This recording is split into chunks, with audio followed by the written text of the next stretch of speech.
Programme में आपको खुशामदीद कहते हैं। मैं असदुल्ला खान हूँ। खैबर पख्तूनख्वा में सेनेट के इलेक्शंस आ रहे हैं। इस पर बहस हो रही है कि कौन कितनी सीटें जीत पाएगा, हुकूमत का इत्तेहाद कैसा बनता है, क्या मौलाना फजल रहमान साहब हुकूमती इत्तेहाद में नहीं आते हैं या नहीं आते, और हुकूमती इत्तेहाद से हमारी मुराद वफाक में जो हुकूमती इत्तेहाद है उससे है, खैबर पख्तूनख्वा में नहीं। ज़ाहिर है मौलाना फजल रहमान साहब को जो इस वक्त हुकूमती इत्तेहाद है यानी PMLN और पीपल्स पार्टी है, वो उन्हें मनाने की कोशिश कर रहे हैं कि आप हमारे इत्तेहाद में आ जाएं और अगर आप आ गए तो हम 5 सीटें जीत सकते हैं। ये जो कैलकुलेशन है ये फैसल करीम कुंडी साहब की है। वो 2 दिन पहले भी टेलीविजन टॉक शो में कह रहे थे कि 5 तो हम कंफर्म जीत रहे हैं, अगर हमारी 5 सीटें काटने की कोशिश की तो फिर हम 6 के लिए ट्राई करेंगे। लेकिन राना सनाउल्लाह साहब कहते हैं कि नहीं, हम 4 सीटें कंफर्म जीत रहे हैं और अगर हमारा इत्तेहाद नहीं बनता तो ये 4 से 3 भी रह सकती हैं। सवाल ये पैदा होता है कि मौलाना फजल रहमान साहब को क्या हुकूमत बना पाएगी या नहीं, क्योंकि फिलहाल वो नालान दिखाई देते हैं इस बात पर कि क्यों नून लीग ने पेशावर हाई कोर्ट से रुजू किया कि हमें जो मखसूस निशस्तों की तकसीम है वो उस पर एतमाद नहीं है, दोबारा इलेक्शन कमीशन के पास जाएं। और इलेक्शन कमीशन ने फिर एक सीट पर मौलाना फजल रहमान साहब यानी JUI और नून लीग के दरमियान टॉस के जरिए करने का फैसला किया कि एक सीट का फैसला टॉस के जरिए से होगा। और इसी तरह से एक सीट पर पाकिस्तान तहरीक इंसाफ पार्लियामेंटेरियन PTIP और ANP के दरमियान भी टॉस हो रहा है, तो 2 सीटें टॉस पर जा रही हैं। तो इससे ज़्यादा खुश मौलाना फजल रहमान साहब दिखाई नहीं देते हैं। लेकिन साथ ही साथ जो मौलाना की जमात है उसके अहम रुकन है हाफिज अब्दुल्ला साहब, वो कहते हैं कि एक वोट 22 करोड़ रुपए का बिक रहा है। राना सनाउल्लाह साहब कह रहे हैं कि हम 4 सीटें जीत रहे हैं, ये अगर हमने इत्तेहाद ना किया तो 3 भी हो सकती हैं। अगर 5 सीटें हुकूमती इत्तेहाद को चाहिए यानी PMLN पीपल्स पार्टी और JUI को मिलाकर 5 सीटें हासिल करनी हैं, तो उनके पास इस वक्त हमारी कैलकुलेशन के मुताबिक तकरीबन 5 वोट कम हैं। 4 से 5 वोट उन्हें पाकिस्तान तहरीक इंसाफ के लोगों में से चाहिए होंगे तो वो 5 सीटें जीत सकते हैं, क्योंकि जनरल निशस्तों के लिए उन्हें 57 वोटों की ज़रूरत है और 57 वोटों के लिए उनके पास तकरीबन 5 के करीब जो MPs हैं वो कम है। अब ये कैसे नंबर गेम बन रही है और क्या हो रहा है, इस पर बात करते हैं। इख्तियार वली खान साहब हमारे साथ मौजूद हैं, वज़ीर-ए-आज़म के कोऑर्डिनेटर हैं, नून लीग के सीनियर रहनुमा। बहुत शुक्रिया इख्तियार साहब, खुशामदीद। नईम हैदर पंजोता साहब हमारे साथ मौजूद हैं, पाकिस्तान तहरीक इंसाफ के सीनियर रहनुमा हैं। पंजोता साहब आपको भी खुशामदीद। इख्तियार साहब, एक वोट 22 करोड़ रुपए का खरीदा जा रहा है, हाफिज अब्दुल्ला साहब कह रहे हैं।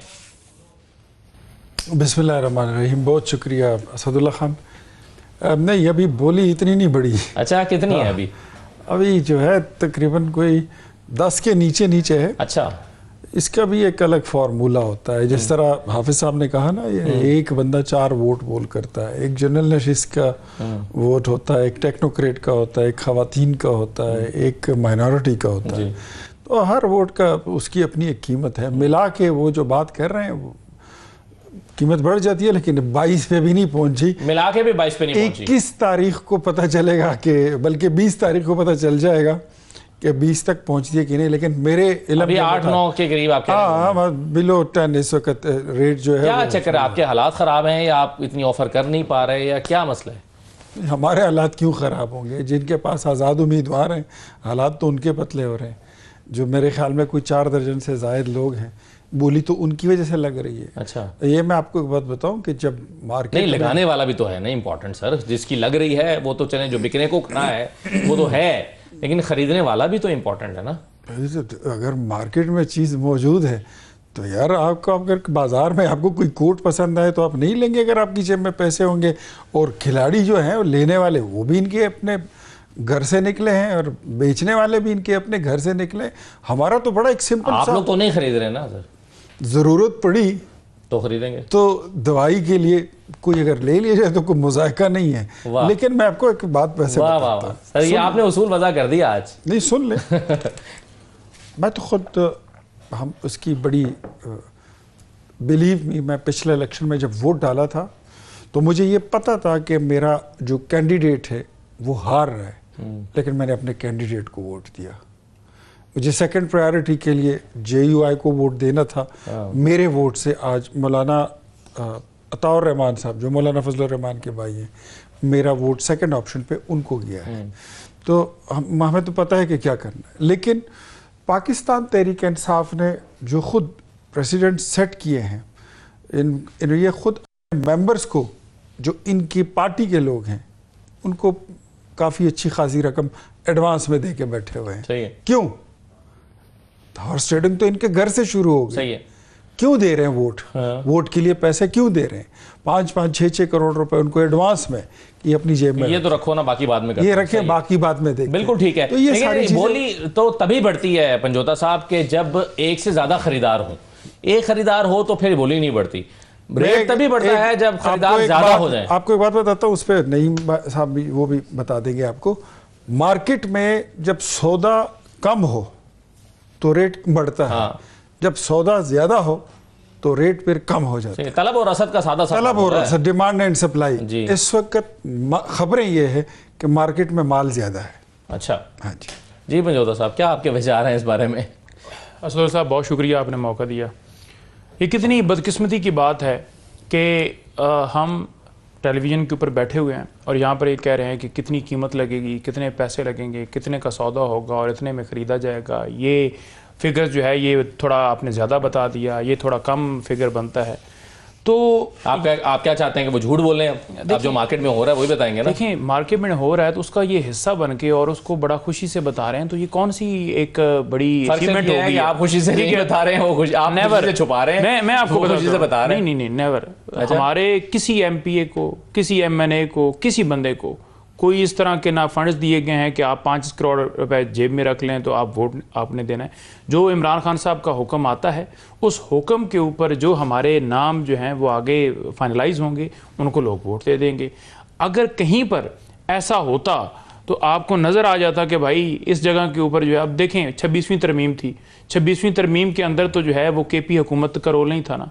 वहाँ तो लोगों को नहीं किया गया था ना कि ये 10 करोड़ आप ले लें, ये 20 करोड़ ले लें तो आपने जो है वो हाइड रहना है, ठीक है, आपने वोट नहीं डाला। और हाइड इस वजह से क्योंकि उठा के लोगों से वोट लिए गए और सारी दुनिया को पता है कि कीमतें भी लगी, डराया भी गया, धमकाया भी गया। हमारे हाजी इम्तियाज़ एमएनए, उनके घर क्या हुआ, उनका फसल सारा जो है वो काट कर लेकर चले गए, उनको खुद उठा लिया गया। इसी तरह मुबीन आरफ जट, वहाँ हमारे बलूचिस्तान के हैं एमएनए, उनका क्या किया, प्लाजा ही जो 1 अरब का गिरा दिया। तो ये जो सारा हॉर्स ट्रेडिंग वाला सारा सिलसिला है, क्या ये सारा करके लोगों को खरीद के, तो आप ज़मीर आपके मुतमिन है भाई, आपके मुतमिन हो सकते हैं, हमारे तो नहीं। हम इसी चीज़ के खिलाफ लड़ने कि पाकिस्तान के अंदर निज़ाम ठीक हो, पाकिस्तान के अंदर इंसाफ हो, पाकिस्तान के अंदर रूल ऑफ लॉ हो। आप 6 सीटें फिर इसका मतलब अपने वोटों पर जीत पाएंगे ना, या ज़्यादा से ज़्यादा 7? इससे ज़्यादा अगर आप लेते हैं तो इसका मतलब है फिर हॉर्स ट्रेडिंग हुई है। नहीं, देखें, हमारी सीटें हमने जो समझा है 5 मिलती हैं, 4.5 मिलती हैं, 6 मिलती हैं, वो तो अब पता चल जाएगा कितने वोट पड़ते हैं, क्या रेशो बनता है। लेकिन कहीं पर आप ऐसा नहीं देखेंगे कि कोई मंडी लगाकर किसी की कीमत लगाकर तो उसका वोट लिया गया। 26 यानी लोगों को आपने पार्लियामानी शक्ति बना दिया, तो ये भी तो हिस्ट्री में कभी नहीं हुआ। इसके पीछे क्या इंटेंशन है? कौन से 26 लोग जी? पाकिस्तान तहरीक इंसाफ ने जो चीफ मिनिस्टर साहब ने आज़ाद लोगों को बनाया खैबर पख्तूनख्वा। नहीं, देखें, मैं बड़ा वाज़ेह मौक़िफ़ रखता हूँ। हमारी किसी जगह के ऊपर एक लम्हे के लिए भी कोई ये क्लेम नहीं करेगा कि भाई इस बंदे को आपने ख़रीद के ये वोट डाला है। तमाम लोग जो हैं पार्टी पॉलिसी के मुताबिक वोट देंगे, कोई जोड़ तोड़ नहीं होगी। जोड़ तोड़ तो ये करने का इनको ढंग आता है, करते हैं और उस पर फ़ख्र से ये बताते हैं। तो फिर वोट को इज़्ज़त दो का नारा तो ख़त्म हो गया ना। एक छोटे से ब्रेक के बाद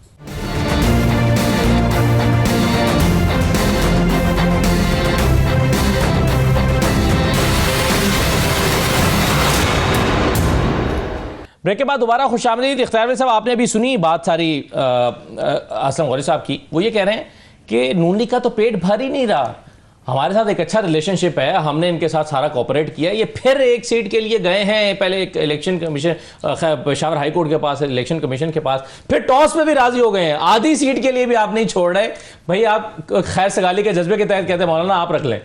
गौरी साहब कि ये बात वैसे मुझे पसंद नहीं आई, मैं कोई जवाब नहीं देना चाहूँगा फिर भी, लेकिन इनको ऐसा कहना नहीं चाहिए था कि ये पेट भरने वाली या पेट खाली रहने वाली कोई बात थी। देखिए, अपना डू शेयर जो है ना वो कोई नहीं छोड़ता,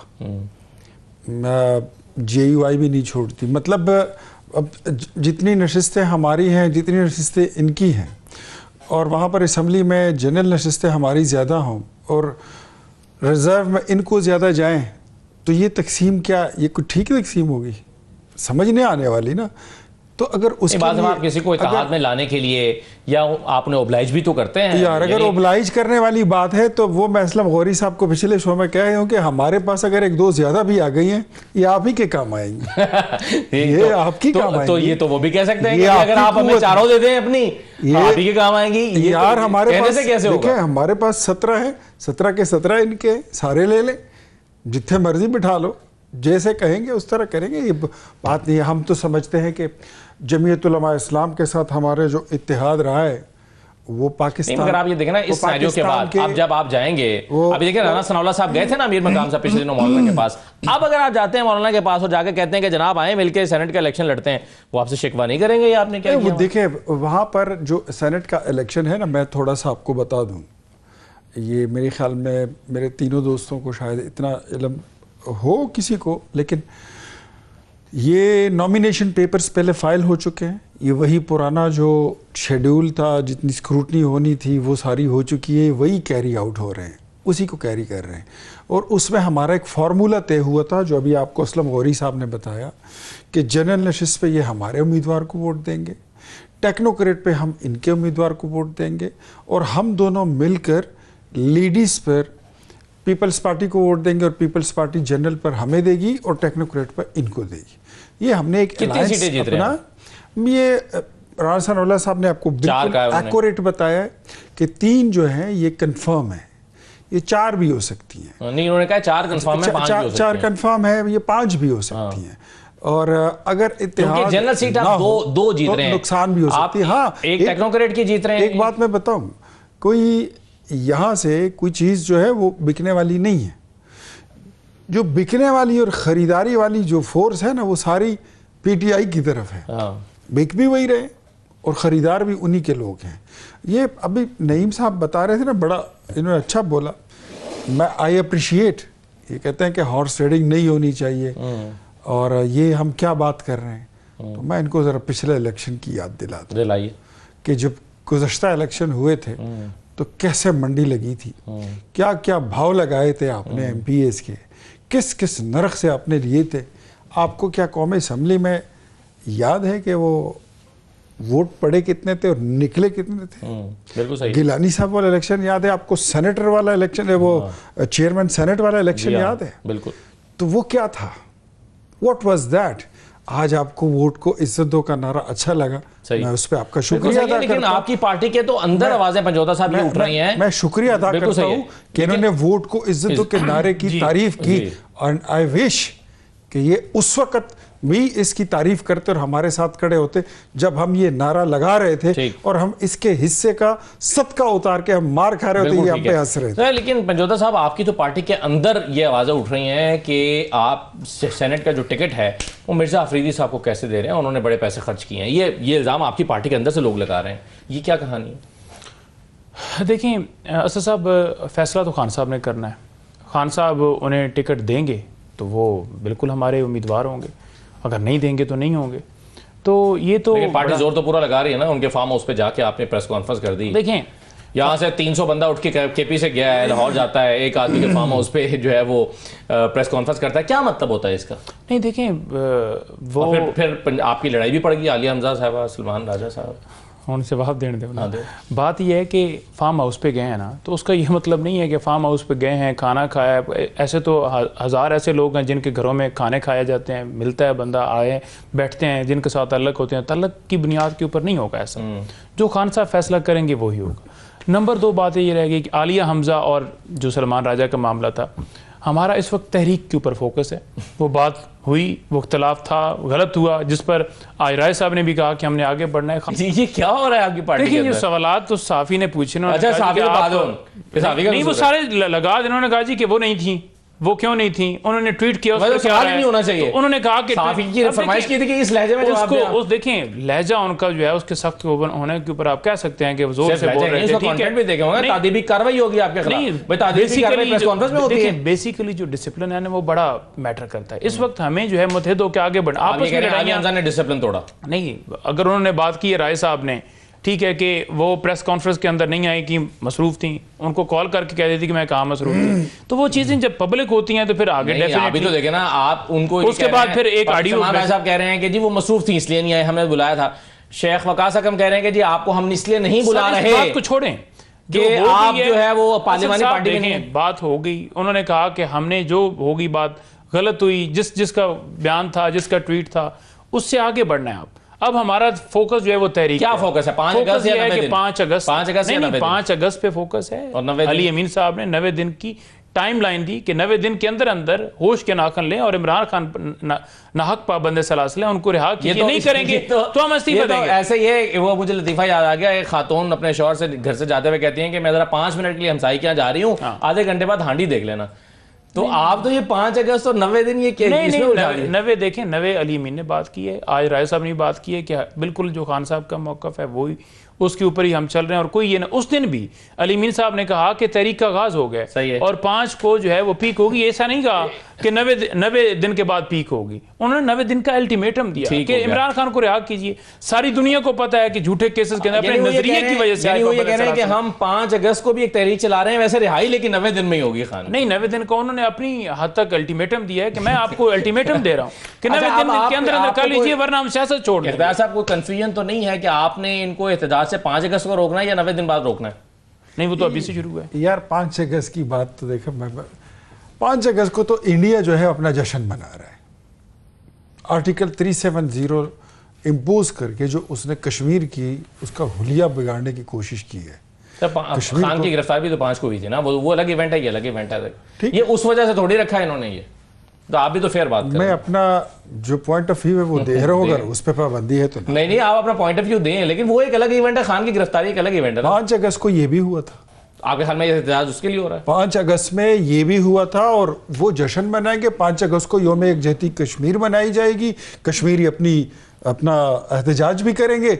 और यहाँ पर ये हमारे दोस्त पीटीआई वाले जो है ये उनके नारों को मजीद गूंज में बदलेंगे। अब मुझे बताइए कि ये 5 अगस्त की क्या इसकी तुक बनती है? मेरे ख्याल में इमरान खान को आपके ख्याल में ये काफी, मेरे ख्याल नहीं, वो बड़ा वाकया है, ये बड़ा वाकया है तो ना करते ना, वो करते। आपकी हुकूमत में हुआ था, आपकी हुकूमत थी जो कश्मीर की उसकी जोग्राफियाई हैसियत और कानूनी आईनी हैसियत तब्दील की गई और आपने उस पर किया ही किया था। 1 मिनट की खामोशी, 2 मिनट की खामोशी। आपने इंडस वाटर ट्रीटी पे क्या किया? वैसे आपस की बात, आप मौजू अलग निकल गया, लेकिन Indus water treaty held in अमेंस से आपने क्या किया? ट्रीटी पे आप दोबारा प्रोग्राम बना ले तो बात कर लेंगे। मेरे ख्याल में मौजू पे रहे, अभी हम इस वक्त आप लेकर गए ना कश्मीर पे, उस पे नहीं, मैं तो उसको लिंक कर रहा हूँ, निकला नहीं हूँ। तो अगर लिंक उस तरह से करें असद साहब कि आपने गिरफ्तार क्यों किया 5 अगस्त? आप लोग मुझे अगर नहीं बोलने देते तो आप आपस में प्रोग्राम कर लें।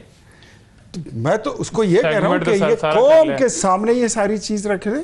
कौम ने फैसला करना है कि 5 अगस्त की तारीख क्यों है। ये टाइमिंग जो है, मैं उसको, ये मेरी नज़र में मशकूक है।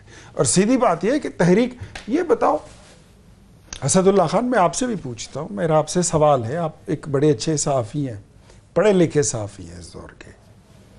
तहरीक का मतलब क्या है? कि आप कोई लाव लश्कर लाएंगे, आप कोई लोगों को इकट्ठा करके तो आप बोलेंगे कि हम आ गए हैं और ये देखो हमारे पीछे इतने लोग खड़े हैं, निकालो कैदी को बाहर। क्या इज़ इट पॉसिबल? कानून, अदालत, ये सारी चीज़ें एक साइड पे ये अबंडन हो गई हैं। इस तरह होता है। एक छोटा सा ब्रेक लेते हैं, ब्रेक के बाद वापस आएंगे। फैसल करीम कुंडी साहब हमारे साथ मौजूद होंगे, गवर्नर खैबर पख्तूनख्वा, उनसे जानेंगे वो क्या जोड़ तोड़ कर रहे हैं खैबर पख्तूनख्वा में बैठ के। एक ब्रेक के बाद वापस आते हैं।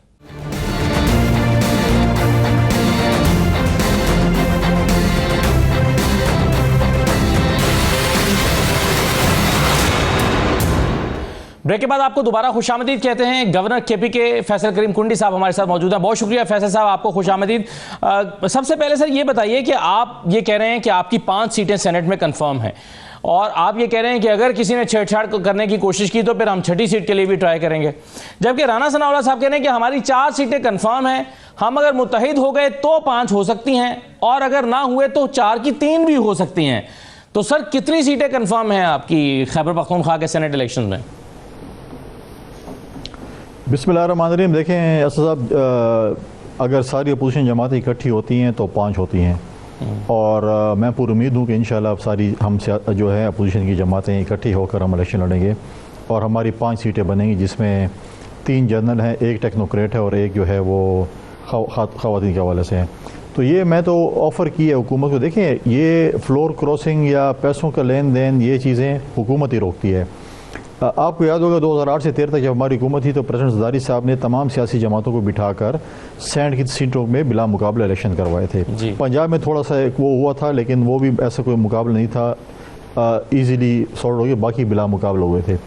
आज अगर हुकूमत चाहती है कि ये चीज़ें ना हो और ये जो शुरू किया उन्होंने कि जी बिक रहे हैं, फलां हो रहा है, ढिंग हो रहा है, ऐसी ड्रामे कर रहे हैं, तो उसमें यह है कि 5 अपोजिशन की बनती हैं, 6 जो है हुकूमत की बनती हैं। तो वो हमें दे दें तो बिला मुकाबला सारे आ जाएंगे। अगर नहीं है तो इस वक्त 35 अरकान आज़ाद मौजूद हैं इस असम्बली के अंदर, जो कि इस फ़ैसले के बाद 35 अरकान आज़ाद हो चुके हैं। तो छठा के लिए भी कोशिश की जा सकती है, कोशिश करने में तो कोई हर्ज नहीं है। होपफुली इंशाल्लाह हम अचीव कर लेंगे, नहीं किया लेकिन कोशिश तो कर सकते हैं हम। नहीं, लेकिन वो आप सही कह रहे हैं कि आप छठी के लिए कोशिश कर सकते हैं, लेकिन वो जो कोशिश है वो उसके लिए फिर हाफिज़ अब्दुल्ला साहब कहते हैं 22 करोड़ रुपए की ऑफर्स की जा रही हैं। तो ये इस तरह से होगा सर? नहीं, कोई एक नहीं, मुझे बताएं क्या इन्होंने ऑफ़र किया? किसी ने अभी तक 1 टके की ऑफ़र नहीं की है। ये उस दिन पीटीआई ने एक ड्रामा किया, अपने लोगों में एक बंदे को खड़ा किया ताकि हम अपने लोगों को डराएं, जी ये 20 करोड़। भाई किसने आपको ऑफ़र किया? मैदान में तो ले आए ना कि फ़लाँ बंदे ने पीपल्स पार्टी वाले मुझे ऑफ़र किया और इतने पैसे। हमारे अपने मेंबर पूरे, हम बाहर से क्यों खरीदेंगे?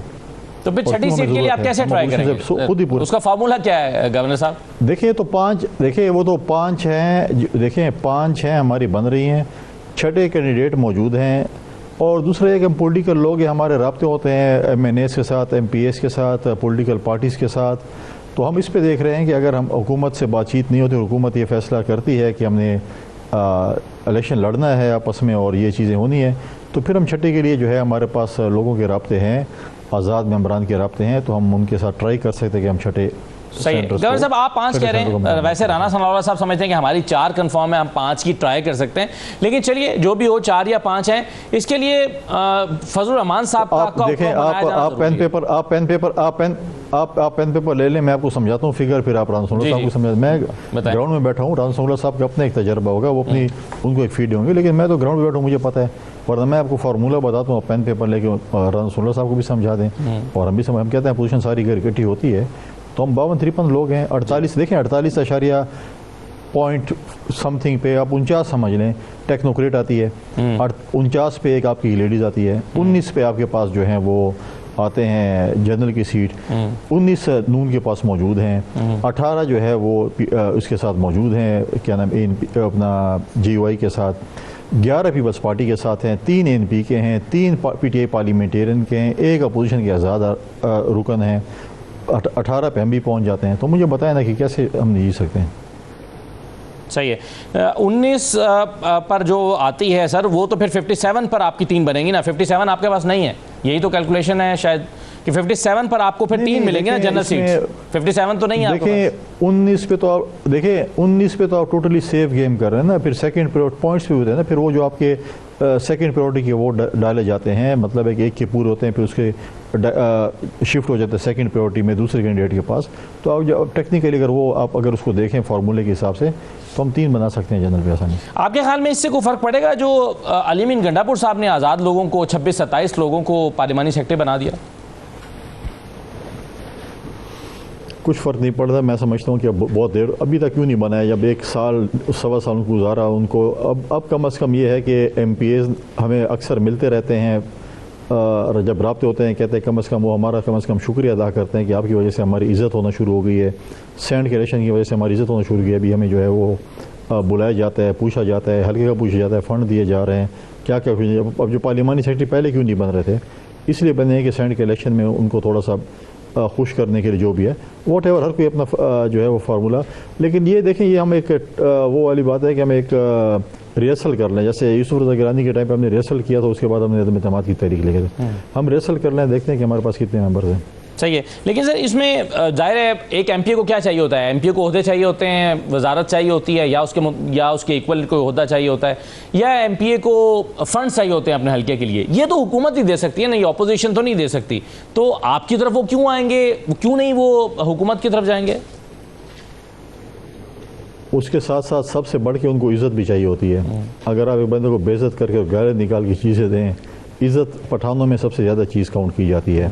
अगर इज़्ज़त ना हो और साल आपने पूरे साल उनको गालियाँ निकाली और उनको बेइज्जत किया और उनको डिवैल्यू किया और आज आप कहें कि आपको हम इज़्ज़त भी दें और फंड भी दें, चीज़ें भी दें और चीज़ें, लेकिन टाइम आने दें, वक्त इतना दूर नहीं है, इंशाल्लाह टाइम आएगा तो आप भी देख लेंगे, हम भी देख लेंगे। सर, ताज़ा तरीन सूरत हाल ये है कि मौलाना फजलुर रहमान साहब नाला दिखाई दे रहे हैं और ख़ास तौर पर इस बात पे कि नून लीग जो है ये मामला हाई कोर्ट में लेकर गई, वहाँ से फिर इलेक्शन कमीशन के पास गया। इलेक्शन कमीशन ने आज फैसला दे दिया है कि भाई एक सीट पर टॉस हो जाएगा इन दोनों के दरमियान, नून लीग और JUI के दरमियान। वो इस पर अनहैप्पी हैं, वो कह रहे हैं कि नून लीग को फिर अगर हमारे साथ अलायंस करना था, बड़ा दिल करना चाहिए था, ये आधी सीट के लिए आप गए हैं और फिर वो टॉस पर बात आ गई है, तो क्या मौलाना फजलुर रहमान साहब को मना लिया जाएगा इस इलेक्शन में इत्तेहाद के लिए? अल्लाह खैर करेगा इंशाल्लाह, आप दुआ करें, सब कुछ बेहतर होगा इंशाल्लाह। आपके ख्याल में नून लीग की मूव ठीक थी, पेशावर हाई कोर्ट जाने और फिर इलेक्शन कमीशन के पास जाने वाली? देखें, नून के और JUI के मेंबर्स बराबर बराबर थे और उनका ये ख्याल था कि हमारे साथ थोड़ी ज़्यादती हुई है, वो अदालत गए, अदालत ने फैसला किया है, एक सीट नून को मिली है, एक पे टॉस हो रहा है JUI और PMLN के दरमियान और एक पे टॉस हो रहा है PTIP और NP के दरमियान। तो मैं समझता हूँ कि कोई जो फैसला हुआ है उसका मैं एहतराम करता हूँ। इंशाल्लाह मैं बड़ा पुरुमीद हूँ कि अपोजिशन की जमातें मिलकर सेनेट का इलेक्शन लड़ेंगे। तो आपकी कैलकुलेशन क्या है कि अगर मौलाना फजलुर रहमान साहब को ना मनाया जा सका फिर क्या होगा, फिर कितनी सीटें होंगी? और मैं ये कह रहा हूँ कि मौलाना साहब को मनाया जाए तो फिर नहीं, फर्ज कीजिए कि अभी तो जाहिर है, अभी तो ये होना है ना सर। इफ एंड बट पे तो काम नहीं चलता नहीं, मगर आज के स्टेटस तो यही है ना सर कि मौलाना फजलुर रहमान साहब आपके साथ नहीं है। बेहतरी होगी, आप क्यों जो है ना, आप फिक्र ही ना करें खुद। आप अपनी सीटें सर कैलकुलेट कर रहे हैं ना मौलाना फजलुर रहमान साहब को साथ मिलाकर, वो तो मुस्तकबिल में होगा, जब वो होगा तो फिर आप अपनी सीटें कैलकुलेट करेंगे ना उनके साथ। उनके बगैर आपने कितनी कैलकुलेट की हैं? मैं पूरी उम्मीद हूँ हम मौलाना साहब के बगैर इलेक्शन नहीं लड़ेंगे, हम इकट्ठे इलेक्शन लड़ेंगे। बिल्कुल सही है। एक और मसला भी इसमें अटका हुआ है सर, वो ये है कि मखसूस नशस्तों पर अभी हल्फ भी होना बाकी है। तो अगर हल्फ नहीं होता और इसके लिए इजलास नहीं बुलाया जाता तो फिर क्या होगा? फिर 26वीं तरमीम में रखी गई उस शिक पर जाएंगे कि हाई कोर्ट फिर फैसला करेगी कि कौन हल्फ लेगा? देखें, क्यों नहीं लिया जाएगा हल्फ, मुझे बताएं इस चीज़ में क्या, क्यों डर रहे हैं कि हल्फ हम नहीं लेते चीज़ें? कल इलेक्शन कमीशन के ऑफिस की तरफ से मेरे ऑफिस को एक लेटर आया प्रिंसिपल सेक्रेटरी को कि आप जो है इसके ऊपर वो करें, तो उसके ऊपर मैंने मेरे प्रिंसिपल सेक्रेटरी ने चीफ मिनिस्टर के प्रिंसिपल सेक्रेटरी को ऑलरेडी लेटर लिख दिया है कि हमें अलर्ट किया गया इलेक्शन कमीशन की तरफ से और हम आपको ये कह रहे हैं कि आप इसका जो है असम्बली का इजलास बुलाएं और उस पर जो है जो मखसूस नशिस्तें उनके ऊपर हल्फ बर्दारी होनी चाहिए। उसके बाद जब सेनेट का इलेक्शन तो सेनेट का इलेक्शन भी होना चाहिए। तो हमने इसके ऊपर किया है, देखते हैं कि इसके ऊपर क्या, हाई कोर्ट में भी इसके ऊपर हियरिंग शुरू है, शायद गालिबन कल इस पर फैसला शायद आ जाए, आज भी था हियरिंग, कल भी होगी और हमने उस पर CM ऑफिस को भी लिखा हुआ है। देखते हैं क्या होता है, अगर नहीं होता तो फिर डेफिनेटली जो आइन में जो चीज़ दी गई है उसी पे अमल दरामद होगा।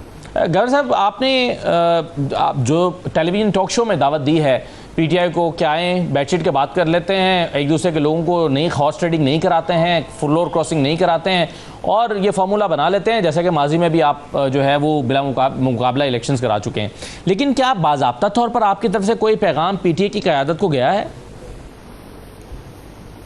आपकी तरफ से पैगाम दे रहा हूँ ना, देखें आपकी तरफ से पैगाम नॉर्मली हमने इनडायरेक्टली हमारे पार्टी के जो बाकी जो हमारी पार्टी के लोग हैं उन्होंने डेफिनेटली ये पैगाम भेजा है, दिया भी है और हमने ये ऑफ़र की भी है। गालिबन कल उनकी मीटिंग थी और हमारे जो लोग उनसे लीडर ऑफ द अपोजिशन से भी हमने कहा, क्योंकि लीडर ऑफ द अपोजिशन जो है नॉर्मली पार्लियामेंट में मौजूद होते हैं, हुकूमती उनके साथ राब्ते भी होते हैं, चीज़ें भी होती हैं, तो हमने ये ऑफ़र जो है वो बाज़ाब्ता तौर पर भी दी हुई है। सही है।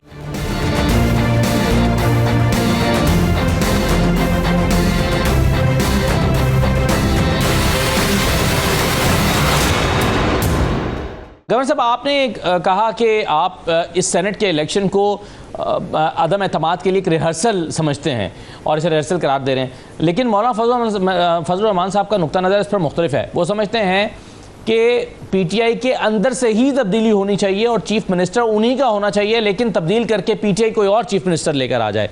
तो शायद वो इस मामले में आपका साथ तो ना दें, ये तहरीक अदम एतमाद के मामले पर। आप हमारा जोड़ करवाना चाहते हैं या तोड़ करवाना चाहते हैं?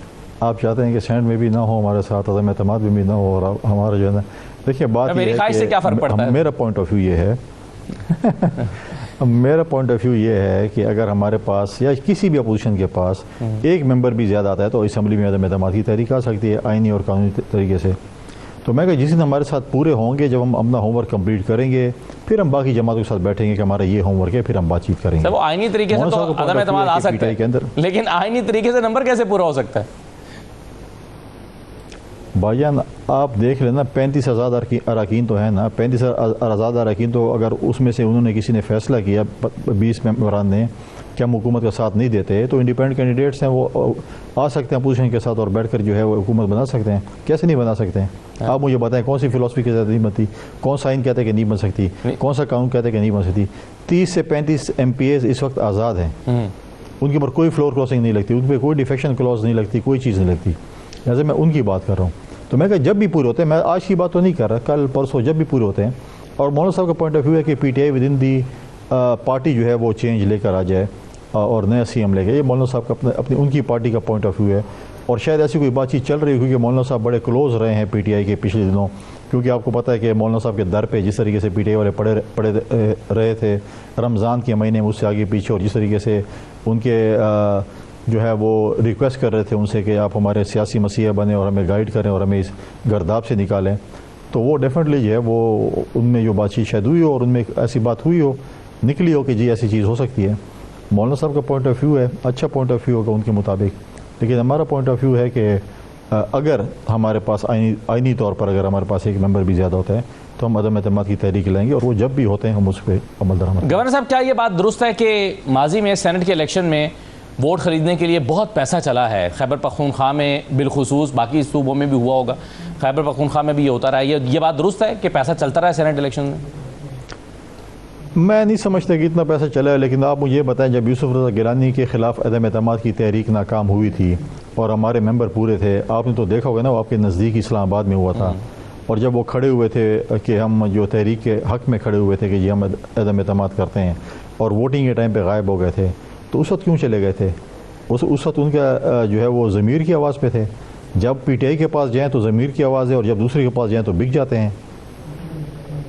जाहिर है उसको भी कोई अप्रिशिएट नहीं कर सकता, ना किया गया होगा गवर्नर साहब के नहीं तो क्या पैसे चले थे? अब मुझे नहीं मालूम पैसे चले थे या कहीं से फ़ोन आया होगा, अब क्या कहा जा सकता है। तो ये ज़मीर को जगाना तो सर एक मुहावरा ही बन के रह गया ना।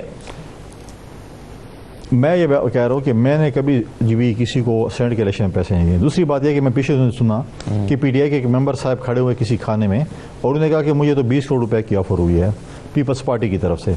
अब मैं पीपल्स पार्टी के यहाँ बैठूँ, मेरे पास मेरे सूबाई सदर भी मौजूद होते हैं, जनरल सेक्रेटरी मौजूद हैं, और मुझे पता है कि 1 टके किसी ने भी ऑफ़र नहीं किया है, लेकिन उन्होंने एक गज़र छोड़ने के लिए किया कि अपने आप को बड़ा दिखाया कि मैं बड़ा ही जो है शायद तरीके से उन्होंने कोई गेम की।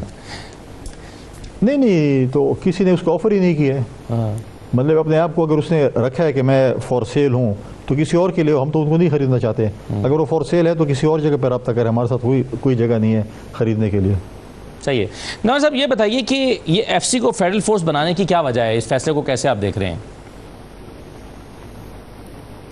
देखें, FC को जो है वो फेडरल कौंसिल इसलिए बनाया गया कि देखें नॉर्मली जो खैबर पख्तूनख्वा में हमारे जो FC के लोग होते हैं वो अक्सर इस्लामाबाद जा रहे होते हैं, कभी पंजाब जा रहे हैं, कभी सिंध जा रहे हैं, कभी कश्मीर में भेजे जा रहे हैं। तो हुकूमत ने शायद ये फ़ैसला किया है कि हम मुख्तलिफ़ इलाकों से, अगर फॉर एग्ज़ाम्पल कश्मीर है या पंजाब है या सिंध है या और जगह कहीं पर भी जब इसकी ज़रूरत होती है तो क्यों ना हम इस्लामाबाद में बाकी सूबों में उनकी अपनी भर्ती करते रहें, और उधर जब उनकी ज़रूरत पड़े तो हम उधर ही उनको खपा दें, न कि हम पेशावर से हमेशा उनकी मूवमेंट करें, आगे पीछे लेके आएँ। लैंग्वेज बैरियर भी नहीं होगा, अपने इलाके के लोग होंगे।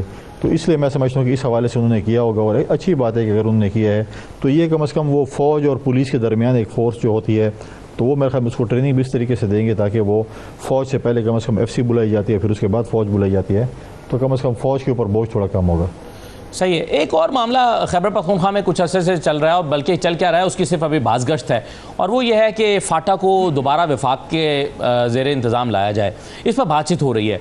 इस पर अगरचे अभी कोई वाज़ेह तौर पर हुकूमत का कोई लाहे अमल या कोई बयान सामने नहीं आया, लेकिन मौलाना फजल रहमान साहब के लोग जो हैं इस पर कमेंट कर रहे हैं और अपने तहफ़्फ़ुज़ात का भी इज़हार कर रहे हैं। वो कह रहे हैं कि ओरिजिनली तो हमारा ये मौक़िफ़ था कि फाटा को KP में ज़म नहीं होना चाहिए, लेकिन शायद अभी हम इस फ़ैसले की हिमायत ना कर कर सकें, और उसकी वो कुछ वजूहात बयान करते हैं। तो गवर्नर साहब, क्या हो रहा है फाटा के हवाले से? क्या कोई फैसला होने जा रहा है? यहाँ पर जो जिरगा था, तो यहाँ पर सूबाई हुकूमत का एक मौक़िफ़ था जब प्राइम मिनिस्टर साहब आए थे और फील्ड मार्शल साहब आए थे कि जी फाटा में माजी में जिरगा सिस्टम होता था और वो ख़त्म हो गया मर्ज डिस्ट्रिक्ट में, तो हमें बड़ी मुश्किलात हो रही हैं। तो प्राइम मिनिस्टर ने वहीं पे खड़े होकर ऐलान किया था कि मैं वापस जाकर एक कमेटी बनाऊंगा जिसमें गवर्नर साहब भी होंगे, सीएम साहब भी होंगे और बाकी लोगों को हम डालेंगे, और उसमें हम एक कमेटी बनाएंगे जो कि मर्ज डिस्ट्रिक्ट के जिरगे के हवाले से बात होगी। तो उस पर कमेटी बनी थी, उसमें सिर्फ ये कमेटी इसीलिए बनी है, जिरगे के लिए बनी है। उसमें कोई ऐसी मीटिंग में बात नहीं हुई कि हम मर्जर वापस कर रहे हैं या कोई ऐसी चीज़ें हो रही हैं। मुख्तलिफ फोरम से बातचीत हो रही है। एज ए गवर्नर मुझसे और मेरी पार्टी से अभी तक किसी ने इस किस्म के हवाले से रब्ता भी नहीं किया, ना कुछ है। लेकिन मर्ज डिस्ट्रिक्ट के हवाले से हमने सिफारिशात प्राइम मिनिस्टर साहब को भेजी हैं कि देखिए उसमें तमाम पॉलिटिकल पार्टीज़ की आप नुमाइंदगी रखें। आपने तमाम पॉलिटिकल पार्टीज़ की नुमाइंदगी नहीं रखी है, आपने मर्ज डिस्ट्रिक्ट से लोगों की नुमाइंदगी नहीं रखी है। जब मर्ज डिस्ट्रिक्ट के लोग उसमें मौजूद ना हों, मर्ज डिस्ट्रिक्ट लोग का मतलब है कि पॉलिटिकल लोग उसमें मौजूद ना हों, पॉलिटिकल पार्टी सारी मौजूद ना हो, तो मैं समझता हूँ कि ये एक अच्छा तासुर नहीं जाएगा। तमाम पॉलिटिकल पार्टीज़ की इसमें नुमाइंदगी होनी चाहिए, मर्ज डिस्ट्रिक्ट के सियासतदानों की उसके अंदर नुमाइंदगी होनी चाहिए और फिर उसके ऊपर फैसला होना चाहिए। सही है। लेकिन इस पे जो इसकी बुनियादी वजह है आपके ख्याल में, अगर इस पे बात होती है तो मुहर्रिक क्या होगा, मुहर्रिक क्या होना चाहिए? देखिए, जिरगा सिस्टम के ऊपर ही बात हो रही है कि जिरगा दोबारा रिवाइव होना चाहिए। इस पे कभी ये अभी डिस्कशन नहीं हुई कि ये मर्जर वापस होना चाहिए, नहीं होना चाहिए। फिर आपने मर्जर क्यों किया? पाकिस्तान में प्रॉब्लम ये है कि हम पहले काम करते हैं, उसके बाद फिर हम सोचते हैं कि हमने क्या किया है। तो जब ये चीज़ हो रही थी तो उसके ऊपर थॉरोली डिस्कशन होनी चाहिए थी, थॉरोली देखना चाहिए था कि इसमें क्या ठीक है, क्या गलत है, क्यों नहीं। आपने इतनी जल्दबाजी में कर लिया और आप सोच रहे हैं, फॉर एग्जांपल अगर आप आज सोच भी रहे हैं कि गलत हुआ है, तो I think it's too late now. तो मैं नहीं समझता क्या होना है क्या नहीं होना, बट अब देखते हैं क्या होता है। लेकिन इस हवाले से अभी कोई बातचीत नहीं हुई, सिर्फ मीडिया के ज़रिए हम सुन रहे हैं कि मेरी सोच है और आपकी सोच है और उनकी सोच है ऐसी। सही है। गवर्नर साहब, पिछले दिनों आसिफ जरदारी साहब की तब्दीली के हवाले से जब खबरें चलना शुरू हुई तो वज़ीर दाखिला ने इसको काफ़ी इस पर अपना न सिर्फ रिबटल दिया बल्कि तनकीद भी की इस तरह की खबरों की, और उन्होंने कहा कि मैं जानता हूँ कि ये खबरें कौन दे रहा है और क्यों दे रहा है और उसके मोटिव्स क्या हैं। तो आपने एनालाइज किया है इसको कि ये खबरें किसने दी थी, कौन था इन खबरों के पीछे? देखें, ये इस किस्म के जो है ना वो गज़र छोड़े जाते हैं। माजी में भी कई तो गज़र छोड़े गए थे जी। पीपल्स पार्टी जो है वो -1 का सोचे फिर होगी, फिर कहेंगी बिलावल साहब और जरदारी साहब के दरमियान ताल्लुकात ठीक नहीं है। फिर एक खातून आई थी जिनको जरदारी साहब के साथ जोड़ा गया था, आपको भी याद है कि हर चैनल वाले भाग के उसके इंटरव्यू कर रहे थे, वो आज किधर है वो खातून, और फिर ये चीज़ें हो जाती। तो ऐसा सच कोई चीज़ें नहीं हैं। जो भी खबरें फीड करते हैं उन्हीं को ज़्यादा पता होगा कि क्या क्यों फीड किया जाती किसी भी, लेकिन आज सच ऐसी कोई बात है नहीं। आखिर में सर ये बताइए कि 5 अगस्त को एक तहरीक पाकिस्तान तहरीक इंसाफ चलाने जा रही है, एहतजाज, और 5 अगस्त वो कहते हैं इसका नुक्ताए उरूज होगा। खैबर पख्तूनख्वा में भी एहतजाज की तैयारियां हो रही हैं, वहाँ से लोग निकल रहे हैं। कैसे देख रहे हैं इस तहरीक को? हुकूमत तो ये कह रही है हम नहीं चलने देंगे या हम एहतजाज नहीं होने देंगे, लेकिन केपी से अगर लोग आते हैं या रास्ता बंद कर देते हैं, अगर या वहाँ से रास्तों को ब्लॉक कर देते हैं, क्या होगा? मेरे ख्याल में वो तो ठूस नहीं हो गई है। वो तो कहते हैं 90 दिन में हम करेंगे। 5 अगस्त वाली चीज़ तो ख़त्म हो गई। लाहौर में जो एक फार्म हाउस पे एक फ़ैसला हुआ कि जितनी इसको 90 दिन, और 90 दिन तो मुझे 90 दिन के बैकग्राउंड पे तो मुझे वो 90 दिन की बू आ रही है। तो लिहाजा सच को नहीं, हम सीएम साहब के बड़े मशहूर हैं कि उन्हें अपनी ही पार्टी के जो 5 अगस्त वाले जो एक क्लाइमेक्स आया था उसको सबोताज किया है। ठीक है, बहुत शुक्रिया गवर्नर साहब प्रोग्राम में शिरकत करने के लिए। इजाज़त दीजिए, अल्लाह हाफिज़।